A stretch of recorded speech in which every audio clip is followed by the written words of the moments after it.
Hello जी, good evening. I hope आप सब लोग बहुत अच्छे होंगे और अपना ध्यान रख रहे होंगे। आज मैं बात करने वाली हूँ जो हम लोग जीवन में आने वाली परेशानियों से हिम्मत हार बैठते हैं। अधिकतर लोग ऐसा देखा जाता है क्योंकि जीवन है तब तक कुछ ना कुछ तो दुख सुख लगे रहेंगे, लेकिन कुछ लोग हताश निराश हो जाते हैं और जीवन को त्यागने की उनके मन में भावना आने लगती है।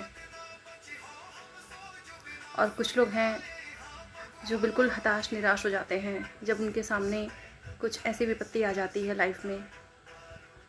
लेकिन ये जीवन ठीक ऐसे ही है जैसे जब रेड लाइट होता है थोड़ी देर के लिए हम लोग रुकते हैं, फिर ग्रीन लाइट होती है और गाड़ी चल पड़ती है और हाँ, हम अपनी मंजिल पे पहुंच जाते हैं।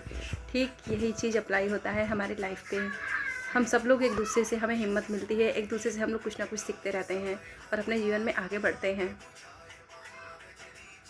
तो हमें जीवन में आने वाली परेशानियों से हताश और निराश नहीं होना, हमें धैर्य रखना है, अपना कर्म हमें करते रहना है।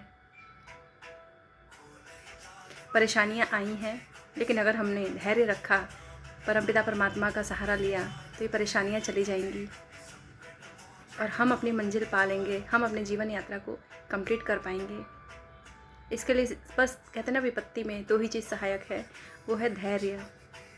जब हम बिल्कुल हर तरह से हार जाए, हताश और निराश हो जाएं, तो हमें अपना जीवन नहीं त्यागना है। ज़िंदगी अभी बाकी है, बहुत कुछ आगे भी होना बाकी है। सुख दुख का ये चक्र लगा रहता है। ऐसा नहीं है कि आज परेशानी आई है तो आज यहीं दी एंड है हमारी लाइफ का। लेकिन हम में से कुछ लोग हिम्मत हार जाते हैं और जीवन को ख़त्म करने की उनके मन में भावना आने लगती है। नहीं तो कुछ लोग तो इतना, मतलब हर कोई तो ऐसा नहीं सोचता, पर कुछ लोग बिल्कुल हताश निराश हो जाते हैं, फिर से उठने की हिम्मत उनके अंदर नहीं बचती। लेकिन कहते हैं ना, ये तो सब जानते हैं कि अगर आप दौड़ नहीं सकते तो चलिए, चल नहीं सकते तो रेंगिए, पर रुकिए मत। सही समय आपका आएगा, हम सबका सही समय आता है। भगवान भी तो हमें आजमाते हैं कि क्या मेरा बच्चा परीक्षा से घबरा रहा है। सोचिए, हम सबका जन्म हुआ, कुछ नहीं था हमें पता, और आज हम इतनी कठिनाइयों को झेल के आज हम इस एज में आए हैं, तो क्या हमारा जीवन पूरा नहीं होगा? ज़रूर होगा। अपने भगवान पे भरोसा रखें।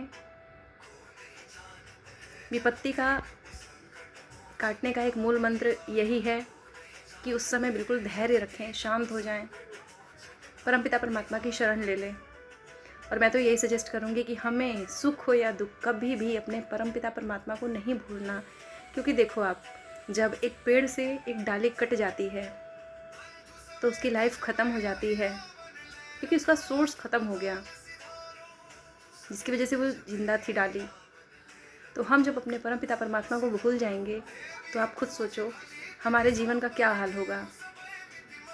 जो ये सुसाइडल थॉट्स आते हैं लोगों के मन में, जो हताशा निराशा छा जाती है, ये इसीलिए आते हैं क्योंकि हमारे अंदर धैर्य नहीं है। और ये धैर्य तभी आएगा जब हम अपने भगवान पे परिस्थितियों को छोड़ना सीखेंगे। सब्र रखें। आप और हम आज इस डेट में यहाँ तक पहुँचे हैं, इससे अगर हम बैक में जाएं तो आप पाएंगे कितनी सारी ऐसी ऐसी चीज़ें आई थी, ये लगता था कि बस अब तो जीवन ख़त्म है, लेकिन हमने उस चीज़ को पार किया और हम यहाँ तक आ गए। यहाँ तक आ गए तो हम आगे भी जाएंगे। कुछ भी बुरा से बुरा आ जाए सिचुएशन, शांत हो जाइए। अगर हमारा कंट्रोल वहाँ पे नहीं है, हमें उसे परमपिता परमात्मा के ऊपर सरेंडर कर देना है, हमें छोड़ देना है। हमें निराश नहीं होना, सब्र रखिए। कहते हैं ना, वेट एंड वॉच, सस्पेंस बाकी है अभी, पर अपने कर्मों में खड़े रहिए। परीक्षा से क्यों घबराना, सब्र रखना है हमें। भगवान जिताते हैं अपने बच्चों को। हमें नहीं पता हम कौन से जन्म में क्या कर्मा करके आए हैं।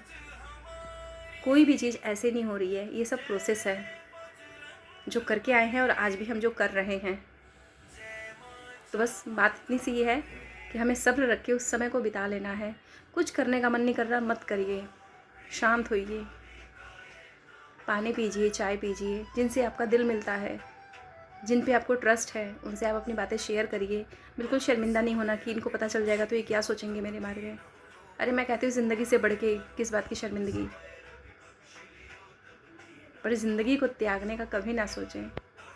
नहीं चाहिए हमें सुख, हमारा जीवन उससे बड़ा है। हमें जीना है, हमें सबको दिखाना है, सबको जवाब मिलना चाहिए। और ये तभी आएगा जब हम इस खराब परिस्थिति को धैर्यपूर्वक काटेंगे। राम जी को भी तो वनवास मिला था, उनका बीता ना दिन, लेकिन आज नाम किसका है? जिस कैकेयी माता की वजह से उनको वनवास जाना पड़ा, जो उस टाइम पे उनको दुश्मन समझ रही थी, उसी माता से मिलने के लिए श्री राम जी जंगल से आते समय तुरंत उनके पास गए। और कैकेयी माता घबराई हुई थी। सब लोग जानते हैं इस कहानी को कि क्या मुंह दिखाऊं मैं अपने बेटे को, कि मैं स्वार्थ में इतनी अंधी हो गई थी। लेकिन नहीं, वो तो उनकी भावना थी। राम जी गए, उन्होंने उनको प्रणाम किया सबसे पहले कि अगर आपने ये फैसला नहीं लिया होता तो आज मैं जो बन पाया हूँ मैं नहीं बन पाया होता। ठीक इसी प्रकार ये परिस्थितियाँ हैं, हमें कुछ बनाने आई हैं। ये ज़िंदगी ऐसी है, परिस्थितियाँ आती हैं, कहते हैं सस्पेंस दबा रहता है और एक एक परत करके चीज़ें खुलती हैं। जैसे जैसे समय से हम आगे बढ़ते हैं, पहले से हमें कुछ नहीं पता रहेगा। हम जब पढ़ाई करते हैं तो पहले हम पढ़ते हैं फिर एग्ज़ाम देते हैं, लेकिन भगवान के मामले में ठीक उल्टा है। पहले वो एग्ज़ाम ले लेते हैं, हमें चीज़ों को सिखाते हैं। तो घबराना नहीं है।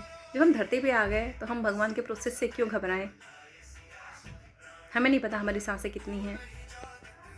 कोई माई का लाल हमें नहीं बचा सकता। हमारा जन्म हुआ, हमें नहीं पता हम उससे पहले कहाँ थे। कितना सस्पेंस है, आप खुद सोचो। तो जीवन को त्यागने की ना सोचे प्लीज़। कितना कुछ हमें देखने को मिलता है हमारे समाज में।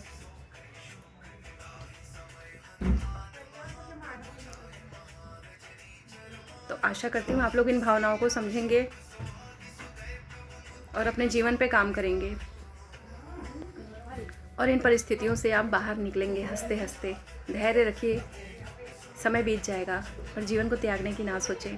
परीक्षा चल रही है, परीक्षा दीजिए। परीक्षा देने से कोई नहीं मरता, लेकिन धैर्य खोने से, बेकाबू होने से चीज़ें और ख़राब हो जाती हैं। और सोचिए, समय से पहले अगर हमने अपने जीवन को ख़त्म कर लिया, कौन देखने गया है क्या हो रहा है? सब लोग जानते हैं कि भगवान भी नहीं अपनाते समय से पहले जो जाता है।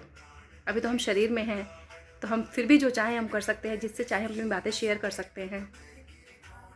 लेकिन बॉडी से एक बार हम निकल गए तो हम वापस चाह के भी नहीं आ सकते, क्योंकि भगवान का नियम तोड़ना किसी माई के लाल में इतनी हिम्मत नहीं है। तो हम और आपकी क्या हिम्मत है? जीवन में बहुत बारीक बारीक लाइनें हैं, जिनको अगर कोई समझे तो उसका जीवन बहुत आसान है। बस इसमें यही है कि हमें जहाँ नहीं समझ आता, हमें परमपिता परमात्मा पे छोड़ना पड़ता है। और जिसने ये करना सीख लिया, उसका जीवन आने वाले टाइम में जो जो उसने सोचा रहता है वो सब चीज़ें उसको मिलती हैं। लेकिन बेकाबू होने से कुछ नहीं मिलेगा, विचलित होने से कुछ नहीं मिलेगा। हमें धैर्य रखना पड़ेगा। पता नहीं कितनी चीज़ें हमें गंवानी पड़ेंगी कुछ पाने के लिए, क्योंकि कर्म का हिसाब चल रहा है हम सबके साथ। कुछ भी चीज़ यूं ही नहीं हो रही। तो हमें सब्र रखना है, हमें धैर्य रखना है। हमें अपने मंजिल को पाने के लिए, आशा करती हूँ आप इन चीज़ों को समझेंगे और बारीक से बारीक परेशानियों से भी निकलने का तरीका हम सबको भगवान देते हैं। उसके लिए हमें उनके ऊपर हर चीज़ को छोड़ देना है। जहाँ नहीं समझ आ रहा है छोड़ दीजिए, परमपिता परमात्मा पे, वो संभाल लेंगे। हम सिर्फ काम करने के लिए हम फ्री हैं, हम डिसीज़न लेने के लिए फ्री हैं। समय सबको बराबर मिला हुआ है, लेकिन जो जैसा कर्मा कर रहा है उसी हिसाब से रिजल्ट उसके फेवर में आएगा। तो हमें प्रोसेस से घबराना नहीं है। सब चीज़ें ऐसी रहेंगी, हम और आप नहीं रहेंगे। और धरती पे वापस आए तो हमें याद भी नहीं रहेगा। तो जब तक इस बॉडी के अंदर है, जो चीज़ें हमारे फेवर में नहीं है उनको छोड़ दीजिए। अपने मन में धैर्य रख लीजिए।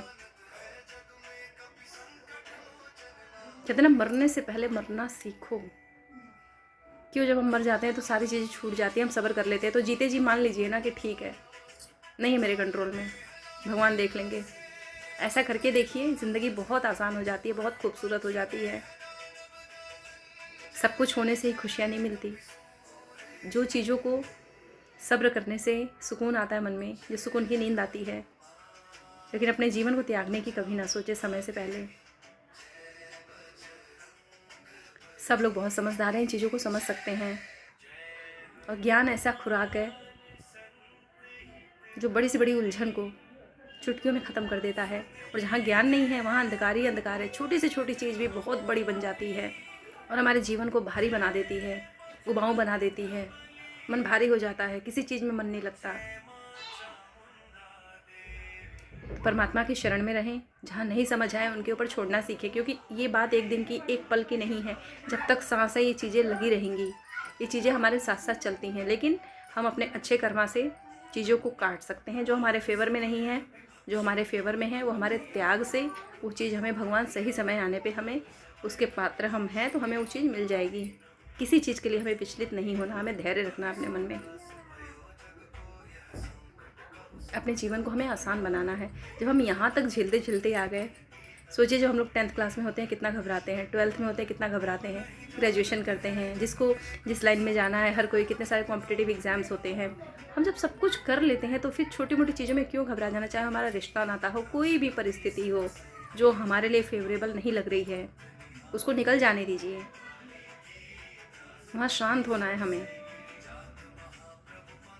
बस हम अपना कर्म कर सकते हैं, इतना हमारे माइंड में होना चाहिए। भगवान पे छोड़ना हमें आना चाहिए। और कहते हैं ना, आदत, अगर ये आदत हमने सीख ली तो ये बहुत बड़ी जीत दिलाती है इंसान को। आशा करती हूँ आप इन चीज़ों को समझ के अपने जीवन को आसान बनाएंगे, परिस्थितियों के आगे घबराएंगे नहीं। बहुत बहुत थैंक यू। जय माता दी। थैंक यू मुझे सुनने के लिए। जय माता दी।